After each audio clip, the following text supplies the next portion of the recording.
And welcome to It's Not Your Fault with host Steve Shank and co-host Kim Power-Stilson here. And this is the show based on the book It's Not Your Fault. You can find out more information about that on steveshank.me and on It's Not Your Fault on Facebook. So this is Steve Shank, and he is an author, a philanthropist, an expert speaker, food expert, and an entrepreneur who's done amazing things in providing food solutions. Jeez, I want to meet this guy. To American families. It's him. Now, of course, you've probably seen Steve all over the place. He has several shows, but this is a show about his book, and this is my favorite show because it's very helpful. I have read the book. I was privileged to read an early copy of Steve's book, and it really lets you review ideas and things that are aha moments, things you don't realize you don't know until you read them. And the book, again, is about Michael and the Guardian. Michael is every man who goes through life, and the Guardian appears when he has lessons. And in this achievement series, this is part 2. We did the other part on the last show. This achievement series is all about, we talked about in number 1, facing our fears, and we talked about gratitude. So today we're going to have the part 2, and we talked about uncreation. You teased us with that, Steve, in the last show. So, okay. Well, uncreation, when people want to accomplish something, they have the thought. You know, my daddy was an old philosopher. He was born in 1887, and he had different ways of saying things. And he said, son, every once in a while, you have a new thought. What he was referring to is when you have an idea that comes to your mind that you've not thought of before, that is all of a sudden a great aha. Says, yeah, that's the way things work. And you see, we struggle in most of our lives trying to figure out how things work. What's the formula? How do you do that? I used to give sales training, and I had a fellow that would always come to one of my training programs, and he'd sit right in the front row, and he'd sit down and he'd write every single word that I said. And if I got ahead of him, because I talked kind of fast and he couldn't write that fast, he'd raise his hand and say, what did you say after such and such? And it just drive me nuts, because the point was that it's not the words, it's the concept. And he was totally missing that because he was trying to find the formula for what made me successful, you know. So he'd go out and do exactly the same thing and it'd work. It doesn't work that way. It doesn't work that way. A lot of us look at a situation we have in our jobs where we're trying to figure out a problem, or we're raising teenagers, or we're raising young children, or we're building a relationship with our spouse, or we're dating, or we've got all these problems that face us, and we deal with fear. We mentioned in the last program that fear is something that really just grips us almost constantly when we're facing a problem. The word problem brings fear to most people's hearts because they're saying that's something. If it's a problem, it's defined as a problem, I don't know the answer, and not knowing scares us. And so many people, with regard to moving on towards success, being good at sales, or being good at performing, or being just good at our jobs, or being good as a parent or as a spouse, or all the things that we in our heart of hearts want to be good at to get from life the things that we want, we say, I want that, but I don't know how to go about it. And we get all wrapped up, and we get troubled, and we pray about it, and we worry over it, and we say, I need to know how to do this. I need to figure out the formula for this. Well, there's an easy solution that takes all of that fear, all of that anxiety, all that stress out of it. I want it. And that's what this program is about. This is the second of the series. In the first of this series, this 2-part series, we talked about the answer to virtually all of the fears that we have, and it's called, one word, gratitude.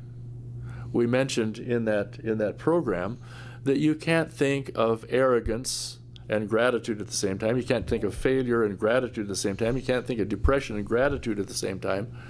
It's really fascinating.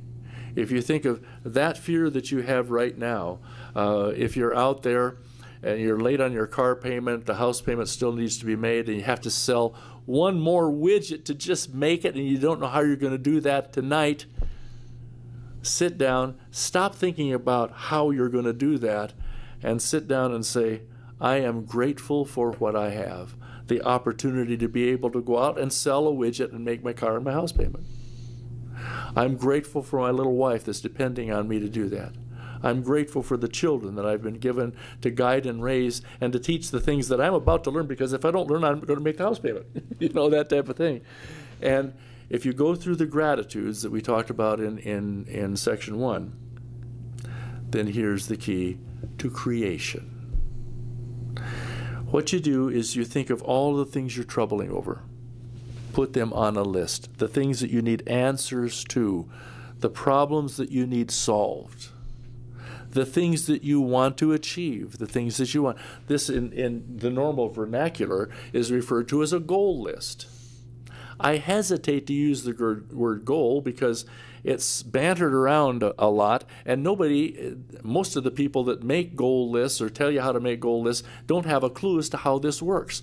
We're going to tell you how it actually works and why it works. This is what the Guardian teaches Michael in It's Not Your Fault, the book. He teaches him how things work. Now, you know that you can dissipate all fear with gratitude. Okay? You know that because we taught you that. You needed to learn that. You've practiced it for maybe a week. You've put down all of the things you're grateful for. You've repeated those once a day, every day. And as you repeated those, you found other things that you were grateful for. And by now, your list is quite long. And now you're going to use that for this session that we're talking about now. Make a list of all the things that you would call goals or objectives and what things you want to accomplish, starting with the things that you're most concerned about, the problems that you need to solve. Okay? Then what you do is you write those down. And underneath them, you write what you want to have accomplished. In other words, you write them down as though they had already been achieved. I know exactly how to deal with my teenager coming in after curfew every night. I have that solution. I've solved the issue. Okay? So you don't write the solution, you write that you have it. Yeah. Okay. You write down that you have it. I thought you were going to give it to me. You can stop worrying about how to do it. Okay. Okay? This is how you take the fear out of what you're doing, because this is your plan. Now here's the thing. You don't have to know how. In fact, please do not try and figure out how. That's the first step to uncreate what you just tried to create. Okay? I'll use one of my old goals. I have a gorgeous, shapely, beautiful 1980 Midnight Special 1100cc Yamaha. I have it parked in my garage. Okay, that's the goal that I had. Didn't have that bike at the time. The average person that doesn't do it the way we're going to tell you to do it right here, the average person will say, okay, I can't afford it. I don't know how I'm going to do it. How do you do it? There isn't even one at the dealership. I don't know how I'm going to find how. Get how out of your mind. Do not ask yourself whether I deserve it, whether I can do it, whether I should be able to do it. None of that. The only thing you don't want to do is you don't want to say, I want Steve's Yamaha. That's infringing on somebody else's agency. But you get your own. You get your own. And now every morning, just after you wake up, when your subconscious is most teachable, you read every one of those goals. And you do it involving, through your feelings and your thought, as many of the 5 senses as you possibly can. Imagine how it would feel. Imagine how it would smell, how it would taste, if that applies, how it would sound, how it would look. Go through all of the senses, and you feel the emotion of having it. You feel the emotion of having just sold 10 widgets this week. Not, Or am I going to go to sell them? Who am I going to talk to? I don't know anybody. I can't get any referrals. How. Get rid of the how. Okay? And you read every single one of those objectives or goals or targets or whatever you want to call them. Call them whatever feels good to you. And you feel how it would feel. You see, feeling is the creative force of the universe. Have you ever watched somebody give a speech? And some people are very eloquent. I've got to fix this chair because it keeps tipping back at me. There we go. Okay. Some people are very eloquent, and they go through and they have examples, and they go through a line of reasoning, and they can convince, they can charm the wings off a fly with their logic and their reason, and they have a great beginning, a middle part, and a great ending, and they sit down and they are a great orator. Okay? Then you have somebody that's not all that well spoken, but they get up and they feel their message. They're determined to let you know what is important about accomplishing whatever it is that they need to get across to you. You must do this. It's important. Your life depends on it. It's absolutely essential. And they even come to tears because it's so important and emotional to them. Which one moves you? Which one is going to achieve their goal? Which one is going to help you? Which one is going to take you into battle? The guy that convinced you, well, if we go out and slice, cut, and peel a certain number of these guys, then statistically we'll win the battle. Or the guy says, I'm going out there, and I'm going to get to where we need to go for my country, my family, my God, and who I intend to be. And if you guys want to come with me, let's go do it. That's emotion. That's the creative force of the universe. Plato and Emerson made the same statement. It was interesting. You might want to write this down because it refers back to the last program in the series, number 1, and it ties directly with this. That for which you are grateful. Gratitude is an emotion, guys. Think about it. That for which you are grateful cannot be denied. What are you grateful for?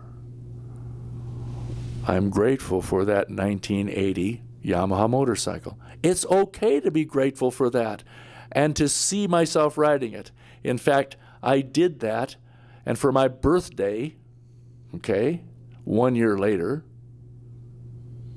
1981, Sherry gave me that bike, and she bought it with a bonus that I had made in sales for the past year.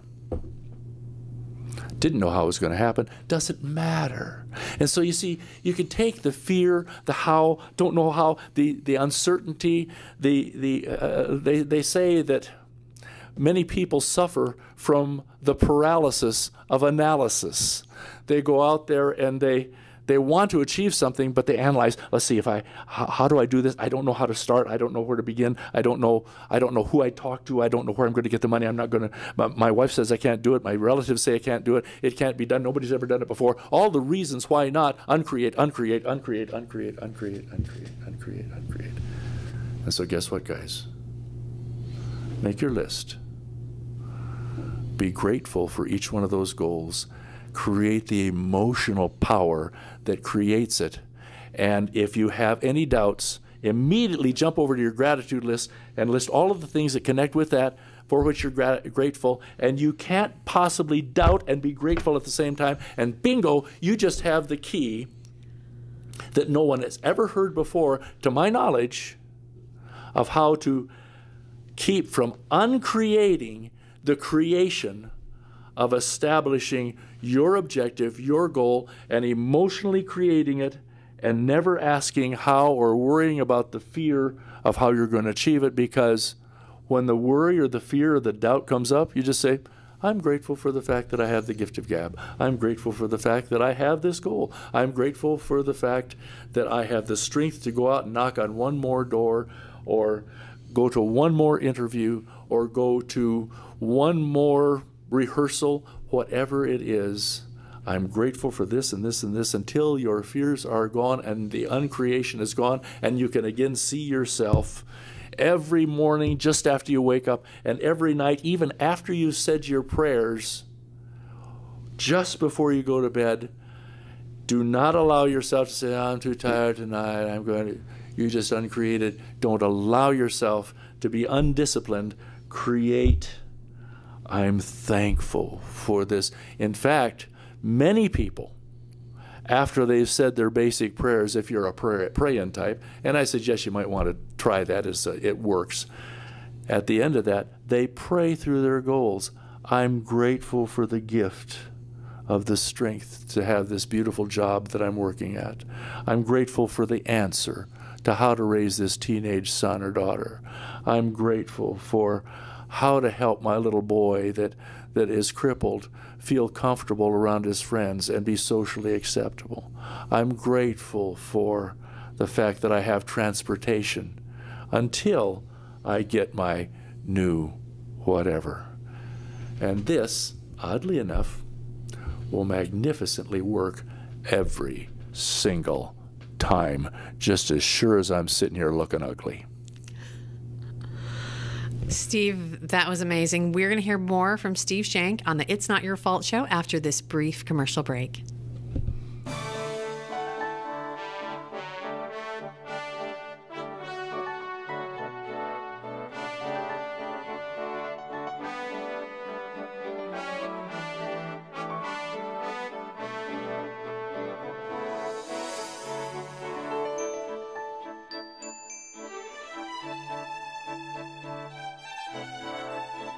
Have you ever realized that freedom is spelled F-O-O-D, food? After air and water, food is our greatest dependency. What if you got a supply of the best food on the planet? Food that tastes better, is better for you, is safer, is less expensive, stores for a long time, stores in very little space, and is so fast and easy to prepare that a 10-year-old can present you with a gourmet meal in 20 minutes. How will it feel to be eating the most perfect food ever created and also have a food savings account for when all of the gold you can save won't buy a single loaf of bread? I'm Steve Shank, the creator of the superfood at eFoods Direct. Try it yourself. You can get 6 free meals, only pay shipping and handling. Go to efoodsdirect.com or call 800-409-5633. You can get 6 free meals.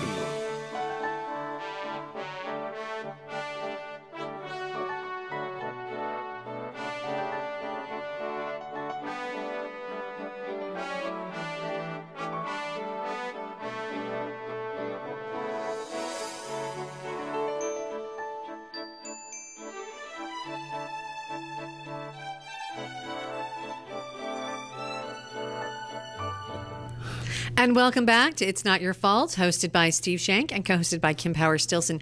This is part 2 of the Achievement series that you've been hearing about, and Steve, as promised, has delivered. In the first part of the Achievement series, we talked about fear and facing your fear and gratitude. And the second part, we are talking about some powerful ideas to actually change from depression to gratitude and, create or stop uncreating the things you want. Now, here's this quote that I thought would be perfect. Lee Iacocca said this: "A wise man makes more opportunities than he finds." That's true. Okay. And so we were talking about you wanting this bike, this 1980 motorbike, and motorbike. Motorbike. I'm British. Oh, motorbike. It's a motorcycle. I apologize. I'm very British, so sorry about that. I say rubbish as well. So I understand. So, motorcycle, you had this motorcycle, but appreciating the fact that you had it and taking your grievances, your worries, like, everything from the teenage kids to having to pay your rent, and putting that you have done that and repeating that. And when you start to be negative or try to look for solutions, you look at your gratitude list. So the first week we made a gratitude list, the things, people, places, and things we're grateful for. And then now in part 2 of the Achievement series, we are making sure we don't uncreate, and also we're creating what we want in our lives. There you go. A lot of times people will ask, well, how many things should I put on the list? We live in an interesting society we are taught not to be too greedy. Okay, is it okay to have more than 5 objectives? Yeah. You've got more than 5 phases of your life. You've got your you part, you've got your spouse part, you've got your kid part, you've got your school part, you've got your government part, you've got your job part, you've got, all these parts.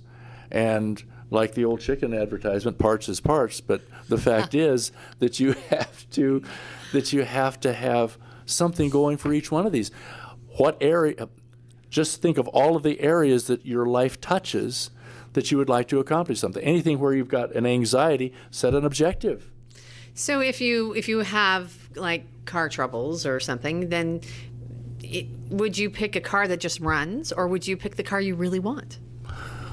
How about saying, if you have a car that you just really want, pick that. Or if transportation isn't that big a deal, you just need to get there and it needs to be dependable. I have a dependable, useful car that suits my needs. I'm grateful that I can go any place I want to, when I want to, and I have a dependable car to do it. That's good enough for that one. But if you say, okay, I just really would be excited and enthusiastic and feel successful and good about myself if I had that particular car, then you get detailed. You get right down to the gnat's eyebrow in terms of detail. You go to a dealership and you sit in one.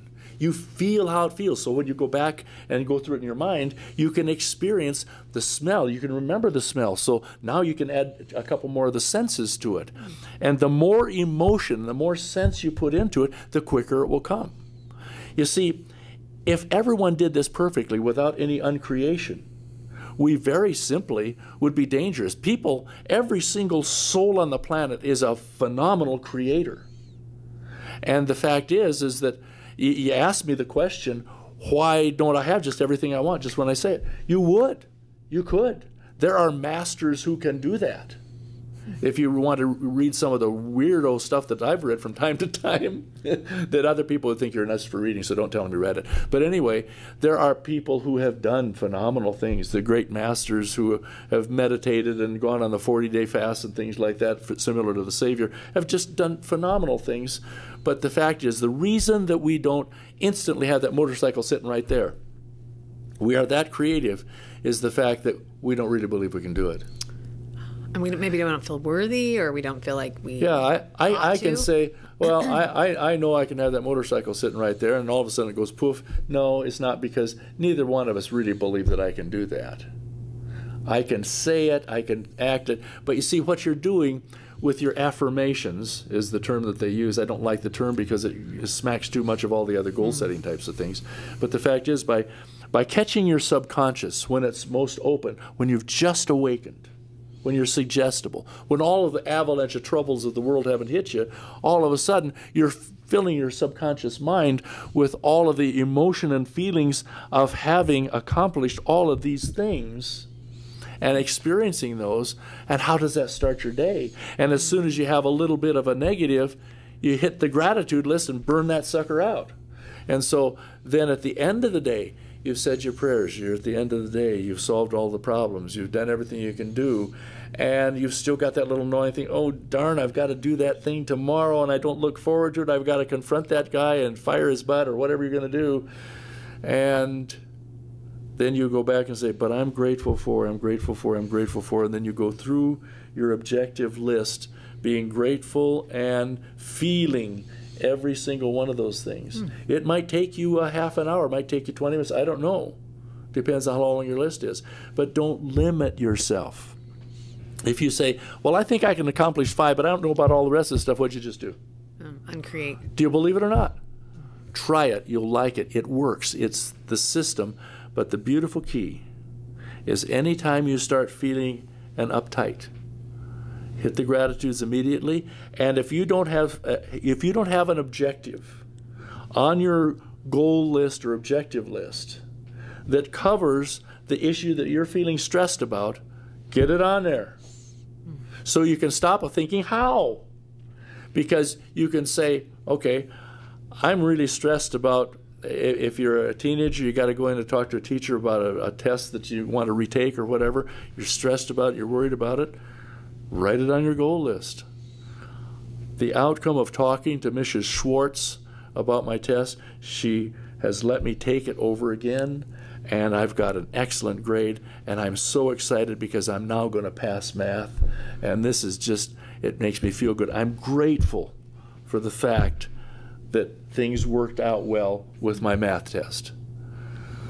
Why beat yourselves up with the misery of worry and fear and anxiety over what you don't know how to solve when we've just given you a solution? You can accomplish anything that you choose to. You can be anything that you want to be, accomplish anything that you want to accomplish. There are books written, stacks and stacks of books written of the achievements by people who couldn't possibly do what they did. But they didn't know any better, so they just did it anyway. So here's what you're doing. You're eliminating all the uncreation with gratitude. You're creating everything that you need, and you're eliminating all the fear, anxiety, and worry by very simply saying, okay, I don't know how to do that, but I'm going to, because I have that already accomplished, and it feels so good. And I'm grateful for that. And if I fear a little bit more, if I feel that little twist, then I say, I'm grateful for the fact that I can run, a 9-second 100. I'm grateful for the fact, so therefore I'm going to be the next NFL running back, whatever. It all works. Thanks for listening to It's Not Your Fault. Please tune in again next week.